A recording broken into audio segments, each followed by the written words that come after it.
আসসালামু আলাইকুম গাইজ, সবাই কেমন আছেন? আমি আলহামদুলিল্লাহ ভালো আছি। আজকে আমি আপনাদের দেখাবো গ্রামের প্রাকৃতিক সৌন্দর্য। এই যে কলা গাছটা দেখতেছেন, এই কলা গাছটা দেখে কি মনে হয় জানেন? যে জীবনের শেষ বলে কিছু নেই। এই যে কলা গাছটি পুকুরের মধ্যে হেলে পড়েছে, তারপরেও এটার মধ্যে দেখেন যে কলার ছড়ি ধরে আছে। আজকে আমরা আসলে গ্রামে আসছি, গ্রামে ঘোরার জন্য। সানাফের আম্মা খুব মানে বোরিং ফিল করতেছিল ঢাকাতে থেকে, তো আমরা গ্রামে হঠাৎ করে এসেছি যে আজকে আমরা গ্রামে একটু ঘুরবো। ওনার অনেক দিনের ইচ্ছা যে ওনাকে নিয়ে ঘুরি না, এজন্য আর কি ঘোরার জন্য বের হয়েছি। আমরা বিকেলবেলা বের হয়েছি, আমাদের সময় কম, তাই আমাদের বাড়ির আশেপাশে ঘুরে দেখাবো। আমাদের বাড়ির পেছনেই জমিগুলার প্রাকৃতিক সৌন্দর্য অনেক। এই জন্য আমি গ্রামে যখন আসি তখনই ঘুরতে বের হই। এই যে সানাবকে দেখতে পাচ্ছেন, ও খুব এনজয় করতেছে। ও কোল থেকে নেমে হাঁটা শুরু করছে, কোনো দিকে তাকায় না, শুধু সামনের দিকে দৌড়াচ্ছে। ও অ্যাকচুয়ালি বাসায় থাকতে থাকতে এতটা বোর হয়েছে যে মানে গ্রামে আসলে কোল থেকে নামতে চায় না।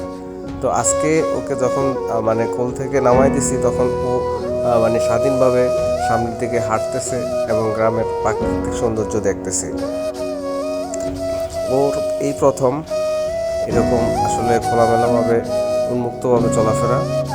ওর এই চলাফেরা দেখে আমি মুগ্ধ যে সানাফ এরকম করে হাঁটতে পারবে গ্রামে এসে, এটা দেখে আমি খুব অভিভূত হয়েছি। দেখেন, ও সামনের দিকে যাচ্ছে আর যাচ্ছে।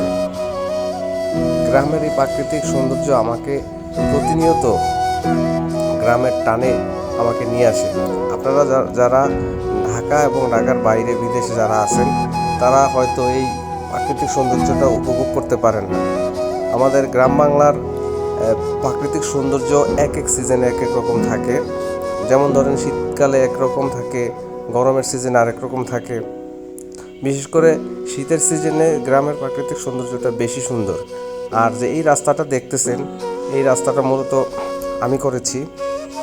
এই রাস্তাটা করতে আমার অনেক কষ্ট হয়েছে, নন বেনিফিট। এই রাস্তা করে আমি 1 টাকাও নেইনি। এটা আমাদের বাড়ি থেকে আমাদের জমিতে ধান আনা নেওয়ার জন্য এই রাস্তাটা ব্যবহার করা হয়। এবং আমাদের বাড়ি থেকে কিছু মানুষজন নতুন বাড়ি করে চলে গেছে, তাদের যাওয়া আসার জন্য আমাদের বাড়ি পর্যন্ত এই সংযোগ সড়কটা আমি নিজেই করেছি আজ থেকে প্রায় 7-8 বছর আগে। আপনারা হয়তো এই প্রাকৃতিক সৌন্দর্য দেখে ভালো লাগবে।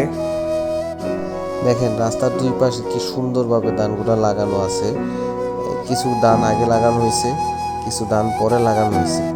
এই জন্য কিছু ধান পাকা, কিছু ধান কাঁচা।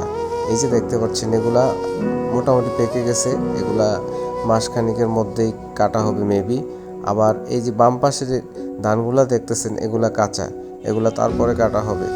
আসলে এভাবেই ধানগুলা লাগানো হয়, যাতে আগে পরে এগুলা তুলতে পারে। ওই যে দেখতে পাচ্ছেন যে গ্রামের যে প্রাকৃতিক আরেকটি সৌন্দর্য, একটু পরে সূর্য অস্ত যাবে। এই সূর্য অস্ত যাওয়ার আগ মুহূর্তটা সবচেয়ে বেশি ভালো লাগে আমার কাছে। আপনারা যারা ঢাকা বা ঢাকার আশেপাশে আছেন, গ্রামে আসার চেষ্টা করবেন ফ্যামিলি নিয়ে, যাতে এরকম প্রাকৃতিক সৌন্দর্য তারা দেখে তাদের ভালো লাগে।